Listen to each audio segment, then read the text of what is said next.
माधुरी योगींद्र पादरेखामयं सदा तदा यत्तात्मसत्तादिं रामानुजमुनिं भजे लोकगुरुं गुरुभिः सह पूर्वैः कुलकुलोत्तमदासमुदारं श्रीभगवत्यविरामविरेशो दीप्रशयान गुरुञ्च भजेऽहं लोकाचार्याय गुरवे कृष्णपादस्य सूनवे संसारभोगिसन्तष्टजीवजीवातवे नमः। लोकाचार्य कृते लोकहिते वचनभूषणे तत्त्वार्थदर्शनो लोके तन्निष्ठाश्च सुदुर्लभः जगदाचार्य रचिते श्रीमद्वचनभूषणे तत्त्वज्ञानं च तन्निष्ठां देहिनाते इन्द्रमे। Pillai Lokacharya, out of his great compassion, gave us SrIvachana Divya Shastram. In this SrIvachana Divya Shastram, Pillai Lokacharya has given all the important principles which we have to know and practice. In this, there are 6 sections which are identified. There is another viewpoint where this Grantha is divided into 9 sections.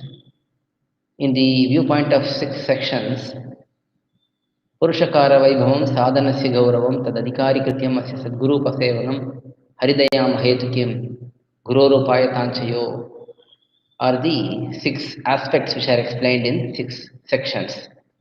First we saw Purushakara Vaibhavam, greatness of the Mahalakshmi Pirati, who is the Purushakara Bhuta, the one who recommends the Jivatma to Paramatma and unites them. Upaya Gauravam, Sadhanasya Gauravam, that is, Bhagavan is the Upayam. In our Sampradaya, Bhagavan is the only Upayam. He is the means. Upayam is that which takes us to the end.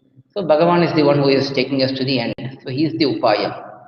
Greatness of Bhagavan, that was explained in the second section.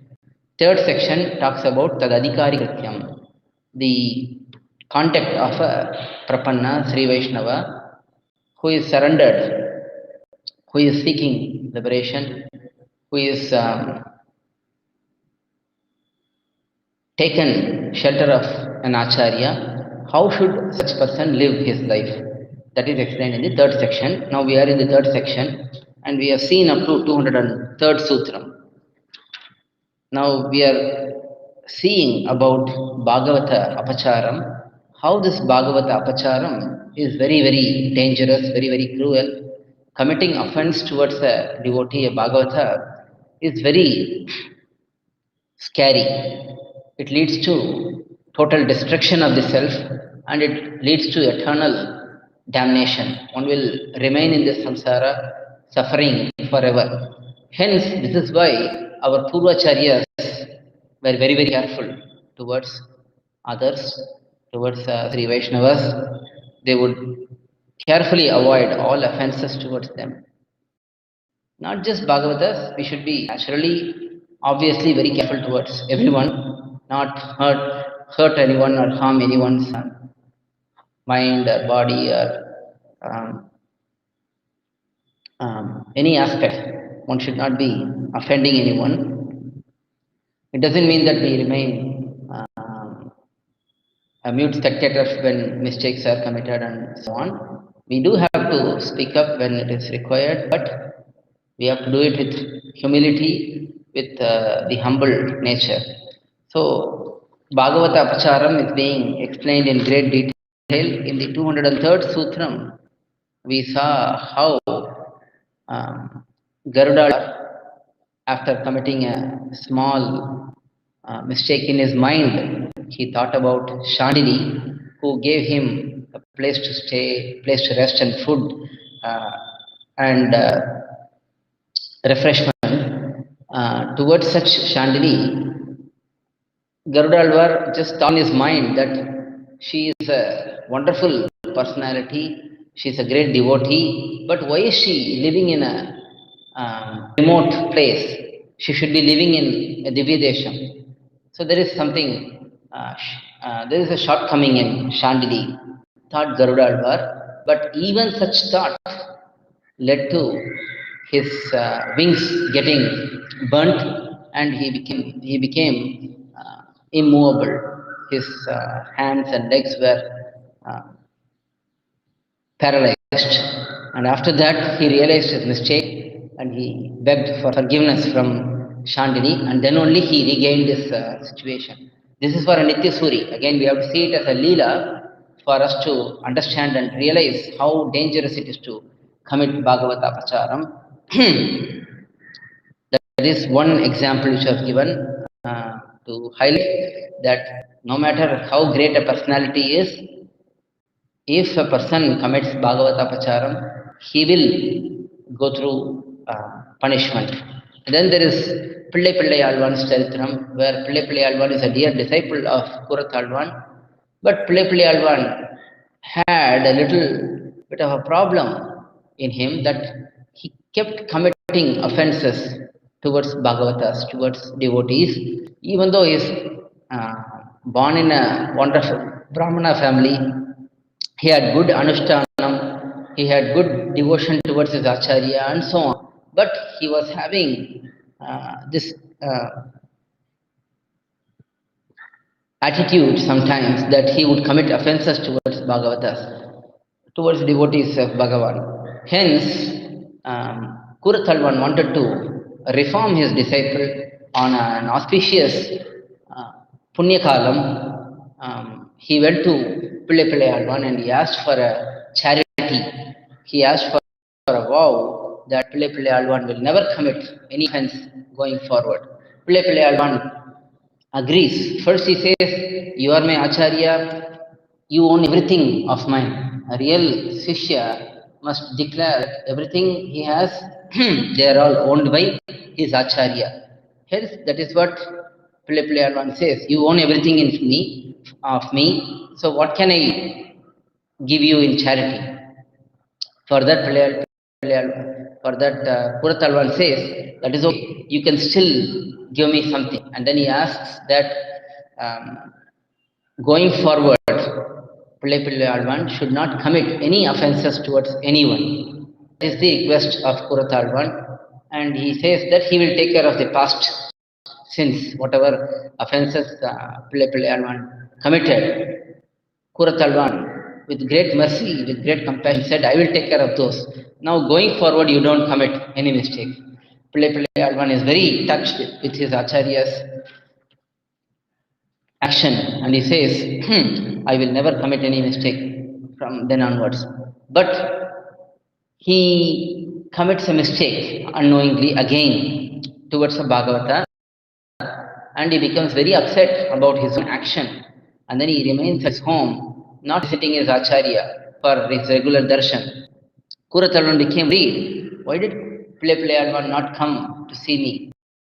So he rushed to Pillai Alvan's residence and he asked Pillai Alvan, what did you do? Why did you not come? Pillai Alvan was very, very upset and very sad at that time. And he said, I committed an offense towards the Bhagavata. For that, Kurat Alvan says, it is okay, now that you realized your mistake, because Pillai Alvan realized his mistake, that is why he did not come to see his acharya. He was very, very ashamed of himself. Hence he stayed at his home with great anguish on himself. Understanding that, Kurat Alvan says, now that you have understood and you atoned for it, this will not count as an offense, but don't repeat it. And from that time onwards, Pillai Alvan remains totally dedicated to his acharya's compassion and the vow he made towards his acharya, and he became very dear to his acharya. So these two incidents were shown to establish that one can commit any offense to Bhagavata irrespective of one's position. Whether one is high in position or low in position, one should not commit any mistake towards anyone. One should not offend any Bhagavatas. That is explained in the 203rd Sutram. Now we will move on to 204th Sutram. A particular question arises here. Pillai is raising this question and he is answering this question. We are enjoying this great work of Pillai with Manavada Mamnigal's wonderful commentary. Without Manavada Mamnigal's wonderful commentary, we cannot understand these intricate details with clarity. It is because of Mamnigal's commentary only we are able to understand anything in this Grantham. So he is doing an introduction for this 204th Sutram. He says, while one has Jnanam and anushtAnam, one has clear knowledge and one has good conduct, even such person, if he commits a mistake, Bhagavata apachAramE, if he commits a mistake towards us, we have seen what is apachAramE already. There is considering a particular Bhagavata as inferior based on his birth, based on his contact, based on his occupation, based on his place of residence, based on his relatives, and so on. So, if we consider anyone as inferior, that itself is an offense. What to speak of verbally abusing someone or physically assaulting someone, those are all very heinous crimes. And we've seen already that one becomes a chandala the moment one commits such offense. So, here the question is, if a person is very good in conduct, if a person is very, very good in knowledge, if a person is born in high family, heritage, if he commits a mistake, Bhagavan, being a merciful person, will he not discount such mistake and forgive such mistakes committed towards Bhagavatas? Can we say like that? Can we say that Bhagavan will punish even such persons who are of great knowledge, conduct, and etc. and so on, if they commit Bhagavata apachAramE? That is the question here. For that, Pillai is answering in this particular sutram, gyAnAnushtAnangaLai ozhindhAlum, pERRukku avargaL pakkal sambandhamE amaigiRAppOlE, avai uNdAnAlum, izhavukku avargaL pakkal apachAramE pOrum. So he gives, Pillai gives a beautiful example which is well accepted, because we have seen it already in other granthams as well and here as well, that when one does not have jnanam, anushtAnam and so on, when we have connection with Bhagavatas, when we are surrendered to us, just that connection itself takes us to the great result, that is moksham, liberation, eternal kainkariam to Bhagavan. So without knowledge, without good conduct, without any other qualification, just based on the connection with the Bhagavata, one can be liberated. Similarly, we have to accept the contrary as well. Even if one is a great scholar, even if one is born in high heritage, even if one has wonderful conduct, if he commits Bhagavata apachAramE, that offense itself is sufficient downfall. So, if one accepts that, one accepts this as well. That is the simple explanation given by Pillai in this sutram, Mamnigal's commentary. So, Mamnigal says, when he quotes Alvars and some Pramanams where the pakshis, the birds, are explained as acharyas. If one has a faith in the particular acharya, based on that acharya's connection, based on the connection with the acharya, one gets moksham. Whether one has knowledge about, full knowledge about Bhagavan, one has knowledge in Shastram, one has good anushtAnam, one lives in a Divyadesham or not, one has physical appearance or not, all of that becomes irrelevant. And it is understood from Pashur Manushya Pakshi va yecha Vaishnava samshrayaha tenaiva te prayasyanti tadvishnof paramam padam. Whether it is an animal, whether it is a human, whether it is a bird. Here, see, human is in between animal and bird in Shastram.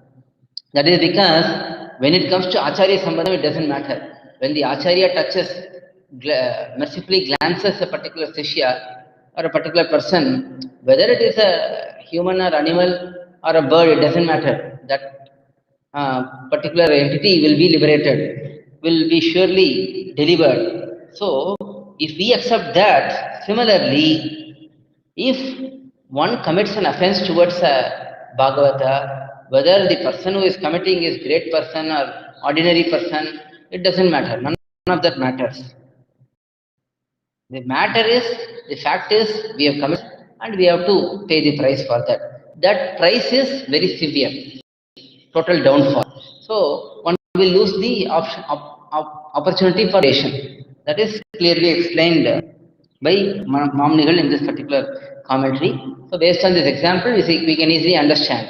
Just as one gets liberated based on the connection with the Bhagavata or the Acharya. Similarly, if one commits an offense towards the Bhagavata and Acharya, one will totally lose it. That is explained in this particular 204 Sutram. After that, we will see 205th Sutram. There is a question here again. Is there any restriction based on janma, vrutha? That is there any restriction based on birth? Is there any restriction based on one occupation, conduct, and so on? That is a question. For that, pERRukku says there is no such restriction.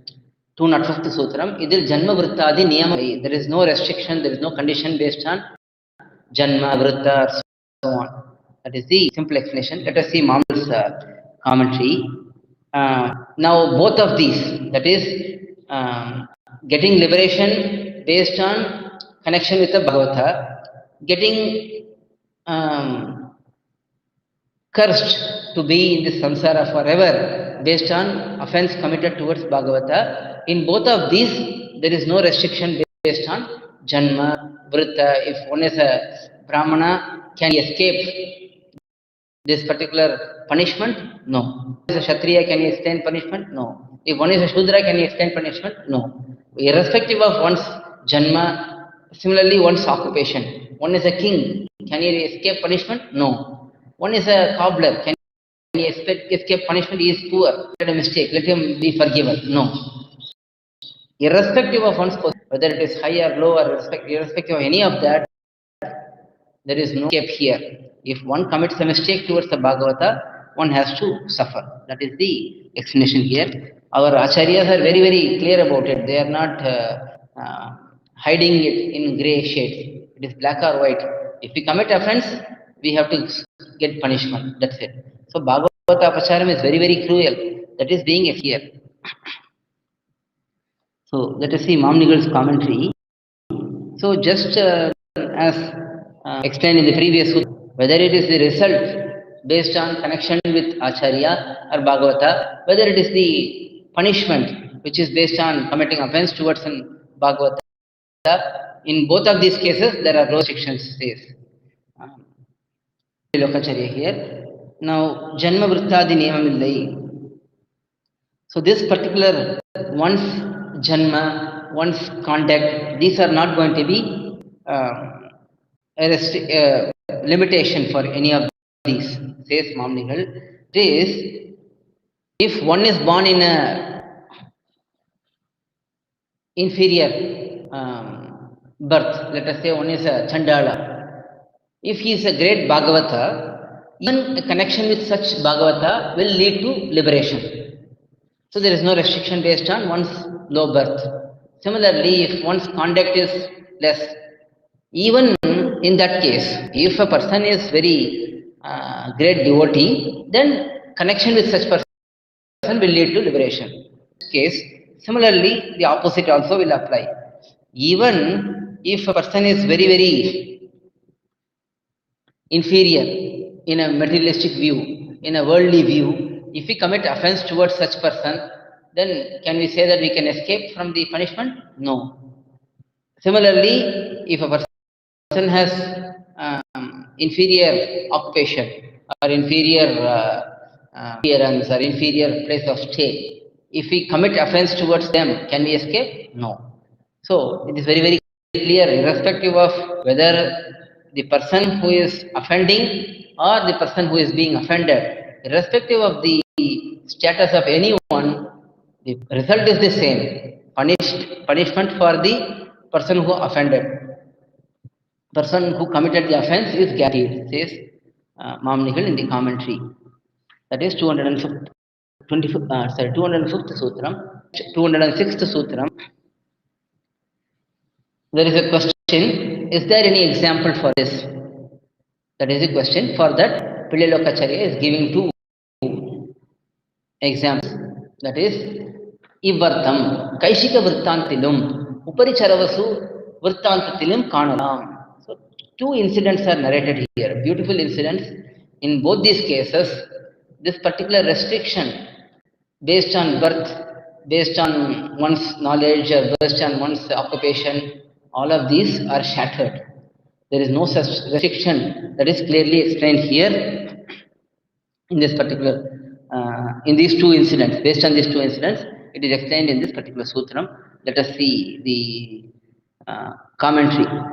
Let us see the simple explanation. kAISika vruththAntam, we know kAISika vruththAntam.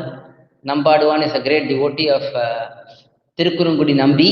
He goes to Tirukkurungudi hill to sing on the night of Ekadashi. At that time, a Brahma Rakshasa, a demon, stops him and he wants to eat him. At that time, Nampaduvan says, I want to go and sing to Bhagavan and then I will return, you can eat me. That particular incident leads to liberation from his situation for the Brahma Rakshas based on Nampaduvan. Here, Nampaduvan is considered as a outcast or inferior by birth because he is born in a Chandala family. But Brahma Rakshasa, he was a Brahmana previously, but due to his mistake in his performing of Yaga Yajnams, he became a Brahma Rakshasa. So a Brahmana is uplifted by a Chandala. Similarly, in the case of uparicharavasu, uparicharavasu is a Kshatriya, a king. Rishis come to him, sages come to him in seeking some knowledge, but uparicharavasu misguides them. Because of that, the rishis curse him, and because of that curse, he falls down into very lowly level. So in both these cases, we can see that the status or the birth or the knowledge, all of these are irrelevant in getting punished or getting liberated. But whether one is a Bhagavata or not, that is the important principle that is being explained here in this particular sutram. It's a big commentary, but it's like a storyline because these are based on Purana, Itihasa Puranams, where the history of these two incidents are explained in detailed narration. Mamnigal brings out this narration in the most beautiful way. It is as if we are seeing the particular incidents live. He is explaining it in such beautiful way. Let us see the incidents. First, kAISika vruththAntam. So, kAISika vruththAntam is about Nampaduvan. Nampaduvan is a devotee of Bhagavan who sings songs to Bhagavan and pleases Bhagavan regularly in Tirukkurungudi Divyadesham. In Tirukkurungudi, he goes to the dense forest, reaches the hill on every Ekadashi day, and then he sings to Bhagavan there, and then he returns to his place. That is his routine. One time on a kAISika Ekadashi, he goes towards the hill to worship Bhagavan and sing through the night. Because in Ekadashi night, we should usually not sleep, we should be singing the glories of Bhagavan. So he goes to do that. On the way, he is stopped by a Brahma Rakshasa. Brahma Rakshasa is a demon, a Rakshasa, but he was previously a Brahmana. That is why he is a Brahma Rakshasa. He was previously a Brahmana. Because of his mistakes in performing Yaga Yajnam, he becomes cursed to become a Brahma Rakshasa in the next birth. His name is Soma Sharma. Soma Sharma was a Brahmana. He is performing Yaga Yajnams. He started performing Yaga, but he is doing it with a lot of mistakes, and he also did not commit the Yaga. Because of that, he takes birth as a Brahma Rakshasa in his next birth. And he is roaming around in this particular forest in Tirukkurungudi, where once he is very, very hungry, he meets this Nampaduvan. He is going towards Tirukkurungudi Nambi on the hill, and he says, I am very hungry, I am going to eat you. This Brahma Rakshasa tells Nampaduvan, who is a Chandala, who is born in a very inferior clan. Now, he is a very dear devotee of Bhagavan. And he sings wonderful pa'Arams, he sings wonderful songs. And he is rushing to Bhagavan's Sannidhi to go and sing songs throughout the night on kAISika Ekadashi. So he says, you wait here, I have a duty to perform, I have a kainkariam to do. I will go to Bhagavan, I will sing songs and I will return tomorrow morning. You can happily consume me. First, Brahma Rakshasa does not believe him, but then he Nampaduvan starts making vows that if I don't come back, it will be considered that I made this mistake. So I have to undergo the punishment for this particular mistake. So he lists out many mistakes, such as accepting to give my daughter in marriage to someone and then refusing it, giving some charity and then getting it back, and so on. Many vows he makes, and then Brahma Rakshasa keeps hearing. He does not believe still. Finally, he says, number one says, I will be, if I don't come back, I will be committing the sin of comparing other devatas to Bhagavan, Sri Vishnu. And I will incur that sin, says Nampaduvan. Hearing that, Brahma Rakshasa realizes that is such a great sin. Nobody would dare to say that comparing other devatas with Bhagavan is very sinful. So nobody would want to take up that sin. So he becomes faithful towards Nampaduvan, and then he lets him go. Nampaduvan goes and sings the pORums, and then he returns back to Brahma Rakshasa. On the way, Bhagavan comes and stops in an elderly disguise, in the disguise of an elderly person. He says, don't go there, because this demon will eat you. For that, Nampaduvan says, no, I have vowed to return to the demon, and I don't mind being eaten by the demon, because this is just a body. He's only going to eat my body. I will be liberated by the grace of Bhagavan. And he confidently moves on and goes to the demon. Demon is very surprised. Brahma Rakshasa is very surprised that he returned. And then he says, you must be a great person. Please give me the result of this particular songs you sang in the night, so that I will be removed from my curse. Nampaduvan says, no, I did not sing those songs for any result. I have done it as a kaikaryam. I cannot ask anything back from Bhagavan for that, says Nampaduvan. But on looking at the pitiful state of Brahma Rakshasa and repeated request from Brahma Rakshasa, this Nampaduvan gives the result of one tune, that is kaiSika tune. That is why this Ekadashi is called kaiSika Ekadashi, because he sang the kaiSika tune, and because he gave that result of that particular kaiSika tune, Brahma Rakshasa becomes relieved from his curse, and then he gets his original state back, and then he goes on to perform his anushtAnam properly in the next birth, and then he finally reaches Bhagavan also.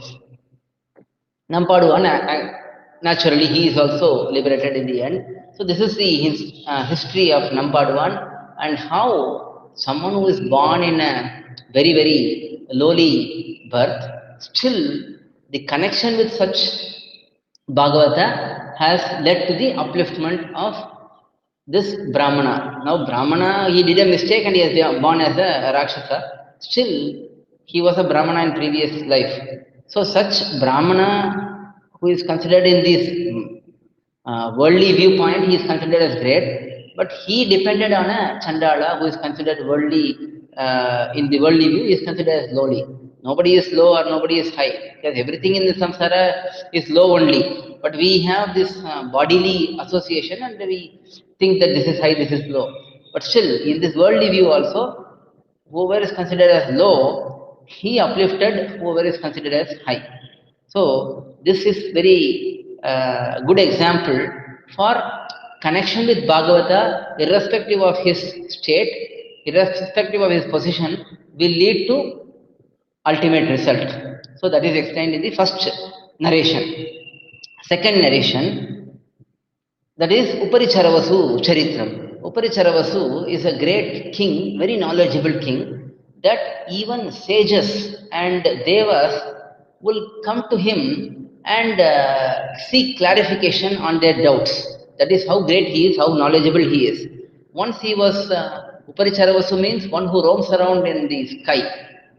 That is the name of, that is the meaning of his name. Uparicharavasu means one who roams around in the sky. Once he was going around like this, in this manner on the sky, he was flying in his vehicle along with his servants.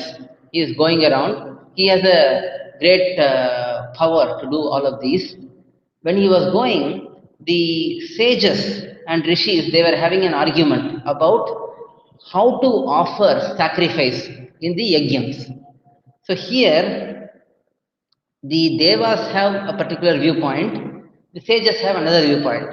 They are arguing with each other. At that time, they think that they see uparicharavasu coming their way, and they all come to uparicharavasu and they say that we have a problem here, we have a doubt, we want some clarification. You are the apt person to give that clarification. Now here is the doubt. So uparicharavasu asks, what is your doubt? So they say, this is our doubt, this is our situation. The sages speak to him. The sages say that while performing yagams, homams, we have to perform sacrifice. We say that we can make the sacrifice, havis, with grains. We can grind the grains and we can make the shape of animals using the grains, and we can offer that as the offering, as the havis in the yagam. That is the viewpoint of rishis, the sages. Because the sages are generally sattvika, that is how they view it. They say in that manner. They say that the devas have a different viewpoint. The devatas, they want the sacrifices to be done using real animals. Their viewpoint is that the sacrifice must be done using animals. So that is their viewpoint. Here, there is a fierce argument between the sages and the devatas. At that time, the uparicharavasu, the king, he sees that and he understands the question clearly, and then he thinks. Now, sages are very sattvika. If we rule this in favor of the sages, then they will be happy, but devatas, they are very powerful and they may even curse me. So, but the sages can be handled easily. So let me give the verdict in favor of devatas and let me handle the rishis separately. That is what uparicharavasu thinks. Now he commits a mistake here, because in general the yagams, the sacrifices should be done using grains only. There are occasions where the animal sacrifice can be done, but they are specific yagams, not for all yagams. There are some specific yagams where it has to be done in that manner. But in general, grains are acceptable. Any havis made out of grains, that is acceptable. So this is the general rule. But uparicharavasu tilts towards devatas and he commits an offense towards rishis. So he gives the verdict saying that real animals must be sacrificed in yagams, in these yagams. Says uparicharavasu, hearing that, the rishis become very angry. They say, if you have done something against Shastram, you will fall into the lowest of the planets. If we have done anything wrong, if we are wrong in our viewpoint, we will fall down into the pathala, the lowest place. So that is the vow of the rishis. The sages say in this manner that if you have committed a mistake, you will fall to pathala. If we committed a mistake, our understanding is wrong, then we will fall into pathala, says the sages. On hearing that, the uparicharavasu realizes mistake and he at once falls down into pathala. So from this, we can see that even though uparicharavasu was great by knowledge, that is why the rishis and the devatas went to him. Generally, rishis are very, very knowledgeable, but still in this case, they went to seek clarification from uparicharavasu. So we can understand that uparicharavasu is greater in knowledge than sages. Even though sages are brahmanas, uparicharavasu is kshatriya, in that particular viewpoint, he may be next to brahmanas. But by knowledge wise, uparicharavasu is most knowledgeable, more knowledgeable than the sages. Even though he is more knowledgeable, when he committed an offense, he had to go through the punishment, falling down to Patala. So this is the principle which is highlighted here. In the first case, one is by birth lower, he helps a person who is by birth higher. Number one helps, number one who is a Chandala, he helps Soma Sharma, who is a Brahmana. So here the principle of connection with Bhagavata will lead to ultimate result, that is explained. Here, an offense towards the Bhagavata, these rishis are also Bhagavan's devotees. An offense towards them, giving wrong ruling against the rishis, that led to a offense for the uparicharavasu, for the king. So even though uparicharavasu is more knowledgeable, even then, because he committed a mistake towards the rishis, he fell down into Patala. So whether it is higher or whether it is superior or inferior in the worldly viewpoint, it doesn't matter. If one commits a mistake, one falls down. If one gets connected to a Bhagavata and pleases such Bhagavata, one gets rewarded. This particular principle is being explained in this particular sutram by Mamnigal in great detail. Now, Mamnigal also highlights the authenticity of these two pramanams. The first pramanam is from Sri Varaha Puranam. It is spoken by Bhagavan himself to Sri Bhumi Pirati. Varaha Bhagavan speaks to Bhumi Pirati. Hence, it is very, very authentic. It is direct words of Bhagavan. And similarly, uparicharavasu vruththAntam, this history of uparicharavasu falling down to Patala is present in Mahabharata, which is Panchama Veda. This is fifth Veda. It is given by Sri Bhishma to Dharmaputra during in the Moksha Dharma part of Mahabharata. Bhishma Pitamaha explains this to Dharmaputra Yudhishthira. Hence, this is also very, very authentic. So both the examples are most authentic. From this we can easily understand that if we commit Bhagavata Apachara, we will fall down irrespective of our position as well as the position of the person who we committed offense against. Irrespective of the person's status, as long as he is a Bhagavata, if we commit offense, however great we may be, we think, we still fall down. Similarly, if we connect to a Bhagavata who is great, irrespective of his birth, knowledge, place of stay, his relatives and so on, if he is a true Bhagavata, if we connect to him, that connection itself will lead to liberation for us.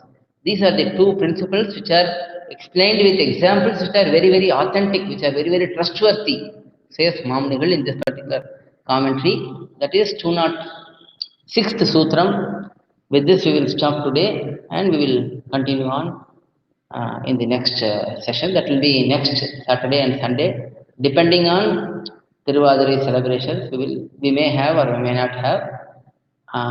Please see the daily updates at that time and join the sessions. Alvar Tiruvadigalai Sharanam, Emberumanar Tiruvadigalai Sharanam, Pillai Lokacharya Tiruvadigalai Sharanam, GR Tiruvadigalai Sharanam, GR Tiruvadigalai Sharanam.